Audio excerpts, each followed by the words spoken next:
বাংলাদেশ জামাত ইসলামী অধ্যাপক মিয়া গোলাম পরোয়ার ঘোষণা করেছে এই ডুমুরিয়াতে কোনো এমপি হবে না, এমপি হবে এখানকার 3 লক্ষ মানুষ। আমরা তাদেরকে মাথায় তুলে রাখবো। আমাদেরকে আপনারা কি বলেন?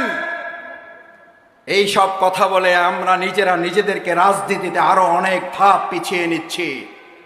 আপনি জানেন না আপনার একটা বক্তব্যের মাধ্যমে কত মানুষ আপনাদের প্রতি ঘৃণা প্রদর্শন করে। আপনি জানেন না আপনার করের দলের, আপনার নিজের কত দলের লোকের আপনাদেরকে এখন অপছন্দ করে। বাংলাদেশ জামাত ইসলামী কারো মাথায় উঠবে নাকি বাংলাদেশ জামাত ইসলামীকে জনগণ এবার আমরা তাদেরকে মাথায় তুলে নেব? কারণ আমরা বলেছি বাংলাদেশ জামাত ইসলামী এবার বাংলাদেশের কোথাও শাসক হবে না, এমপি হবে না। বাংলাদেশ জামাত ইসলামীর প্রতিনিধিত্ব হবে এবার এক একজন সেবকের ভূমিকা পালন করবে।